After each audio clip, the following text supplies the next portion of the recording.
कारण सभी हिंदू मंदिर तोड़े जा रहे थे। उस डर से गंगाबाई सभी ब्रजवासी और दामोदर दास बैरागी इन्होंने ठाकुर जी की छवि को मूर्त को बैलगाड़ी में रखा और रात्रि में मथुरा से निकल गए। भाई यहाँ रहेंगे तो मुगल ठाकुर जी को तोड़े, इससे अच्छा अपन ठाकुर जी को सेफ स्थान पर ले। अब इस निर्णय को लेकर ठाकुर जी की यात्रा रवाना हुई तो यात्रा बड़ी कठिन, पूरा भारत तो मुगलों के थी। ठाकुर जी जंगल जंगल वीडो छुपते छुपाते जब नाथद्वारा पधारे, मेवाड़ के सियाड़ गांव, ये मेवाड़ का सियाड़ है, जब नाथद्वारा पधारे इनके रथ के पहिए रुक गए। अब न रथ आगे जाए न पीछे जाए, सब घबरा गए।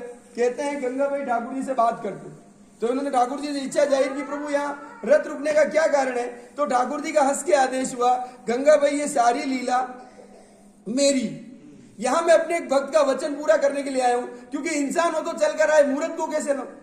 भाई सीजी बाबा कह रहे भाई मेरी मूर्त को कैसे लो, और मूर्त को लाने के लिए मैंने ये मुगलों की लीला की और अपने भक्त का वचन पूरा करने के लिए आया। तो गंगाबाई को एक शौक लगा, उन्होंने कहा प्रभु इतनी बड़ी लीला की, वो तो समझ आता है आप लीलाधर हैं, लेकिन उस लीला के पीछे वो भक्त कौन है जिसको आपने वचन दिया और अपना घर ब्रज छोड़ मेवाड़ आए, हमें भी भक्त का नाम बता। ठाकुर जी का आदेश हुआ, गंगाबाई वो मेरी भक्त है अजब कुंवर। अजब कुंवर ठाकुर जी की एक असीम भक्ति, जानकारी के लिए बताओ, मीराबाई को आप सभी जानते, उनके कजन अंकल की लड़की और बाल्यावस्था इतने से बड़े होंगे, और कहते हैं वो ऐसी भक्ति करते थे, उनकी भक्ति से प्रसन्न होकर ठाकुर जी ब्रज से आते थे उनके साथ खेलने के लिए।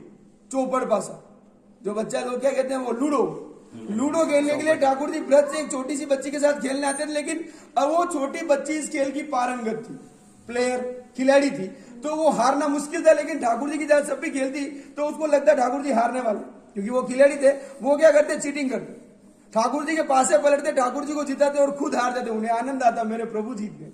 एक दिन दो दिन लंबे समय चला, ठाकुर जी ने कहा ये तो यार जब भी आता हूं एक छोटी सी बच्ची मेरे साथ खेलती है, इस खेल की पारंगत है, लेकिन मेरे साथ चीटिंग करके खुद हारती और मुझे जिताती, इसका क्या कारण है? हर कोई जीतने के लिए खेलता, हारने के लिए कौन खेलता? उनको समझ नहीं आया। उन्होंने क्या किया, एक दिन इस खेल को सरल कर दिया, क्योंकि सबसे बड़े खिलाड़ी कौन है? अपने ठाकुर जी। अब खेल प्रारंभ हुआ, अजब कौर ने पासे डाले, ठाकुर जी ने पासे डाले। अजब कौर देखे ठाकुर जी हार रहे, वो पासों को पलटे मगर पलट नहीं पाए, क्योंकि प्रभु उनके साथ खेल रहे थे। अब खेल में लास्ट में ठाकुर जी को हारना था, वो हार गए। भगवान श्रीनाथ जी दुनिया के तारणहार हार गए और छोटी सी बच्ची अजब कौर जीती। अजब कौर जीती, ठाकुर जी ने कहा अजब कौर मांगो क्या चाहिए? मैं खुश हुआ आज आप जीत गए। कहने मात्र से ही अजब कौर के आंखों में आंसू आए, वो रोने लगे। ठाकुर जी ने कहा आप रो क्यों रहे हैं? आप रोज तो मेरे साथ खेलते हैं, जीत जा हारते तो खुशी मनाते हैं, जीत हासिल हुई तो रो रहे, इसका क्या कारण? उन्होंने कहा प्रभु आपके दर्शन की लालसा, ये खेल एक बहाना है आपके दर्शन को रोज पाना। और मुझे मालूम है जब भी आप आएंगे, खेलेंगे, जीतेंगे तो रोज दर्शन होंगे, लेकिन जिस दिन हार गए उसके बाद आपके दर्शन कहां पाऊंगे? और आज आप हार गए और मुझे मालूम है आज के बाद आपके दर्शन नहीं हो पाएंगे। हाँ, अगर देना है तो मुझे वचन दीजिए, आप मेरे मेवाड़ आ जाइए। ठाकुर जी भी भक्त के भक्ति में लीन थे। तथास्तु, मैं तेरी भक्ति से प्रसन्न होकर तुझे एक वचन देता हूं, अजब कर मैं तेरे मेवाड़ आऊंगा, तुझे दर्शन दूंगा और दर्शन देकर मैं वही विराजमान हो जाऊंगा, लेकिन आने में मुझे 100 साल लगेगा। क्यों? क्योंकि इंसान हो तो चलकर आए, लाने के लिए लीला करनी पड़ेगी, 100 साल कम से कम लगेगा। वो भी छोटे बच्चे थे, प्रभु मैं आपका इंतजार करूंगा। उन्होंने किया, क्योंकि जब ठाकुर जी आए थे अजब कौर 125 साल के हो चुके थे, लेकिन उनको मृत्यु नहीं आई। मृत्यु कैसे आए? प्रभु का वचन तो पत्थर की लगी। फिर गंगाबाई ने कहा प्रभु जब वचन बताए हैं तो मंदिर भी यही बनेगा और अजब कौर को भी दर्शन कराते हैं। फिर गंगाबाई ने अजब कौर को बुलवाया और ठाकुर जी के प्रथम दर्शन करवाए। दर्शन करने के बाद गंगाबाई ने यहाँ के राजा राज सिंह जी, महाराणा प्रताप को आप सभी जानते हैं, उनके ये पोते हैं, उनको बुलाया, उनसे रिक्वेस्ट की हमको ठाकुर जी का मंदिर बनाना है। खुश हुए, उदयपुर से पधारे, ठाकुर जी का भव्य स्वागत किया।